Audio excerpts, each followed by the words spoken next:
సుజాత.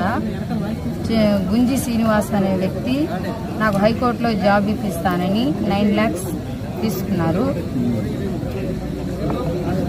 నాతో పాటు 10 మంది దాకా మోసపోయారు. 1 కోటి రూపాయల దాకా తను మోసం చేయడం జరిగింది. ఇప్పుడు ఎస్పీ గారిని కలిసి మా న్యాయం చేయమని కోరడానికి వచ్చాము. మేము ఎకరం పొలం అమ్మి కట్టాము.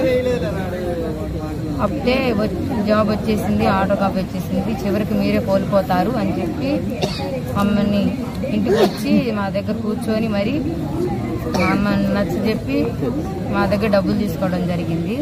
ఎట్లా ఇచ్చారు? అమౌంట్ ఎలా ఇచ్చారు? మేము ఫోన్ పే ద్వారా, మా దగ్గర అన్ని ప్రూఫ్స్ ఉన్నాయి. ఫోన్ పే ద్వారా కొంత అమౌంట్ ఫోన్ పే ద్వారా అకౌంట్ల ద్వారా తను పెట్టిన నెంబర్లకు అన్ని పంపించాము. మిగతావి తను క్యాష్ తీసుకున్నారు చేతులు. మేము ఒకసారి నేను మా అత్తగారి టార్చర్ భరించలేక నేను మా వారు మా ఆయన నన్ను అందరూ కొడుతుంటే ఇంత డబ్బులు కట్టించామని పొలం అన్ని అమ్ముకొని కట్టినాను. కట్టిన తర్వాత వాళ్ళ టార్చర్ భరించలేక ఆయన నేను పిలిచాను మా ఇంటికి. పిలిచి అంకుల్ నాకు వద్దు, జాబ్ వద్దు, ఏమొద్దు, మేము కట్టిన డబ్బులు మాకు ఇచ్చేయండి అని అడిగాము.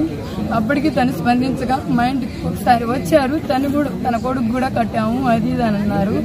అయినా మాకు వద్దు, మీకు కట్టించుకుంది మీరే వేరే వాళ్ళు కట్టించుకోండి, మాకు అవసరం లేదు, వద్దు అని అన్నాము. అయినా వినలేదు. అప్పటికి తను వచ్చి మా ఇంటికి వచ్చి మేము అడిగినా తను నువ్వు లంబడదానివి అది ఇది ఎక్కడ చూసుకుంటా చూసుకో చెప్పుకో, నా దగ్గర లాయర్లు ఉన్నారు.